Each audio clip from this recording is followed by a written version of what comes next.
สูมีน้องสาวคนหนึ่งอินบ็อกมาหากูแล้วง่ายๆเนาะแล้วมีผัวแล้ววันนั้นเดือนหนึ่ง4 ล้านปัจจุบันมีรุ่นกัน2 คนผัวออกไปหาเงินเดือนหนึ่ง4 ล้านกีบส่วนเมียที่คงกินขายอยู่หน้าบ้านขายของกินเนี่ยตอนเช้าขายปิ้งเอ็นแน่ว่าซั่นนี่มีลูกน้ำกัน2 คนผัวฝากเงินนำเฮาแต่ว่าแต่ละมือผัวนะ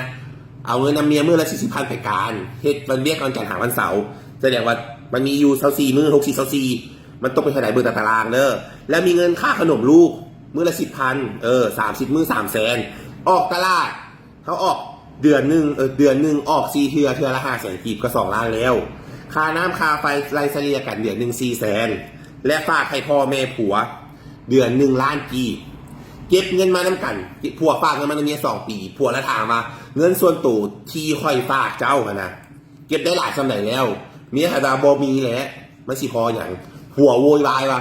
เมียนี่รักโลภเงินเมียเลยกลางมันซีนี่ให้เบิ่งเทนบอสูส่วนหลายพวกที่ว่า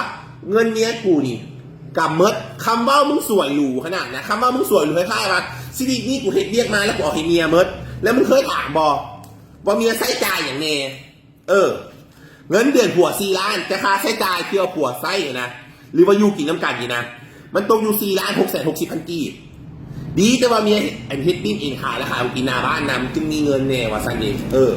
แล้วผัวมาถามเงินเก็บส่วนตัวคอยอยู่ใส่ผัวผู้ใดมีไงสู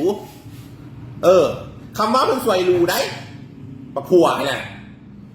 เขาหาเงินได้นี่เขาบอกมันจะกี่ไปเสี่ยวว่าซั่นนี่ไปล้มในวงเล่าไปล้มน้ำผู้ใหญ่ไปล้มน้ำผู้ใดที่ว่าอันเพิ่นอยากอวดจะอ้างนะเขาหาเงินได้4 ล้านกีบแล้วเขาให้เมียมดว่าซั่นนี่คำว่าที่สวยหรูได้ค่อยหาเงินได้มาแล้วค่อยเมียมดหมายถึงว่าคนฟังคนบ่ฮู้นี่หมายถึงว่าเมียนี่บ่เฮ็ดบ่หาหยังถ้าเป็นปีงดูแต่กับผัวใช่ปะมึงกล้ามาซี่ให้มันเบิ่งโลดมึงบวกมานี่เท่าไหร่นี่เงินเดือนมัน4 ล้านแต่มึงบวกมานี่เท่าไหร่แล้ว4,660,000 กีบแล้วมาถามว่าเงินเก็บส่วนตัวใครยังบ่ค่าน้ำค่าไฟมึงบ่จ่ายเอาผัวไม่ใช่เมียนี่จ่ายคนเดียวค่าอยู่ค่ากินใช่เมียนี่จ่ายแล้วบัดนี้ลูก2 คนเข้าโรงเรียนอีกแล้วบัดนี้มิจะมีแต่ค่าขนมของบ่ลูกมึงน่ะค่าส่งค่าเสื้ออย่างนี้สิบ่มีบ่เข้าโรงเรียนน่ะตายแล้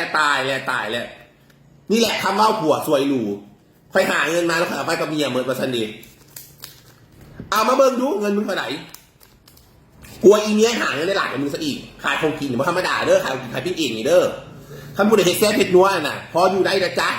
มื้อนึงกับไรบรุษดอก300,000 กีบนะ300,000 กีบ200,000 กีบ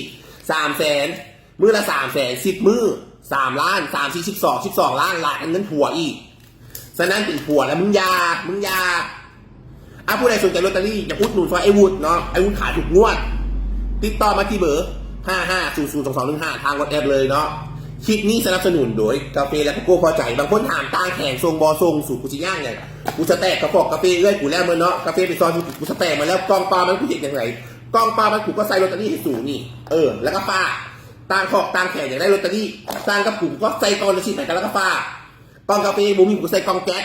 งึดง่อยอย่างกระดากระดอตาแข็งนะนี่เต็มหน้าได้ชื่อนี่โฆษณาที่นี่กูเชื่อซอสโกงยังเบอร์กูมีเบอร์เดียวเบอร์WhatsApp น่ะ55002215ยากกาแฟก็สร้างกูอยากซื้อลอตเตอรี่ก็สร้างกูจบโตเงินเมียเก็บเมิดค่อยอย่างเงินเมียเมิดจะชนีมา2 ปีมาถามหาว่าเงินเก็บจะค่อยหลักไปไหนแล้วเงินส่วนตัวค่อยว่าชนีมึงคือกล้าถามแท้ห่วยมีหลายคนมักจะเว้าให้แม่ค้าว่าแม่ค้า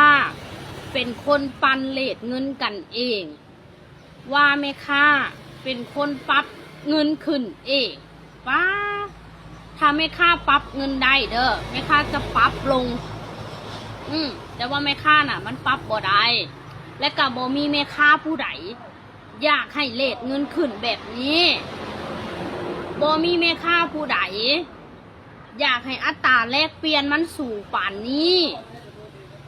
เพราะว่าอัตราแลกเปลี่ยนมันสูงแบบนี้เขาขายเครื่องเป็นเงินกีบเขาซื้อเครื่องเป็นอัตราต่างประเทศเวลาเขาไปแลกเขาก็ลุกเนาะบ่มีผู้ใดอยากให้ขึ้น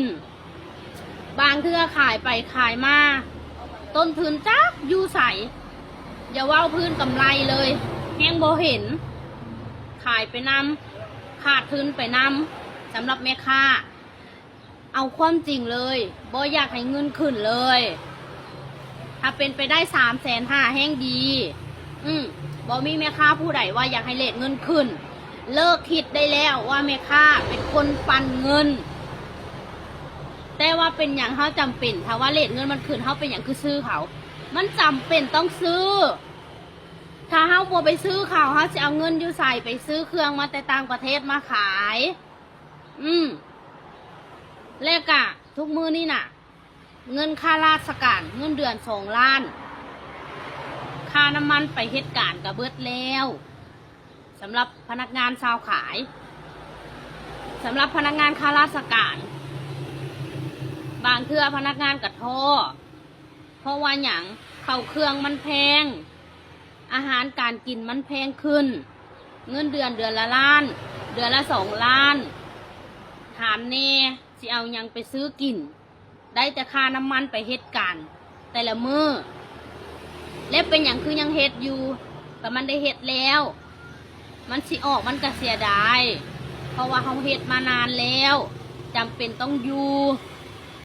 ขายเครื่องซุมวันนี้คือลิ้นของจำปาไปเลยขายดิบขายดีขายเทน้ำเทท่าทุนหายกำไรเบิดเล่นเงินบ้าบอคอแตกคันสิขึ้นเทอละ10-20,000อันนี้พอหับมือทันระยะเวลาบ่ฮอดเดือนขึ้นเป็นแสนจาก650,000เป็น750,000ฟ้าเอ้ยไผสิไปปรับเครื่องทันเครื่องมีวักหลายๆตัวขายราคาเก้าอยู่ไผสิไปแบบปรับทันภายใน1 เดือนขึ้นเป็นแสนจาก650,000เป็น750,000ฟ้าเลยขายไปขายมาทุนหายกำไรเบิดลิ้นของเงินน้อยกันลิ้นซื่อๆนะจาก30,000ขาย35ขายเบิดต้นทุน40,000มีทุนอยู่ 35,000ต้องได้ไปซอกทุนมาอีก 5,000ให้เป็น 40,000ขายเบิด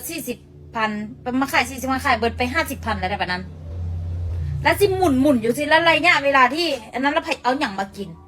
เห็นเงินบาทเงินเหรียญขึ้นผู้ใดก็ว่าจะเซาขายเครื่องอย่าไปเซาอย่าไปยอมมันสู้ๆไปตายอันดับหน้าโลดคันเฮาบ่ขายเครื่องแห้งบ่มีกินในยุคนี้นะบ่ขายเครื่องแล้วบ่ขายออนไลน์แล้วสิไปเฮ็ดหยังเฮ็ดให้เฮ็ดหน้าอยู่ใส่ให้หน้าแล้วบัดนี้ไปเฮ็ดของไผไปสู้ไปโลดตายอันดับหน้า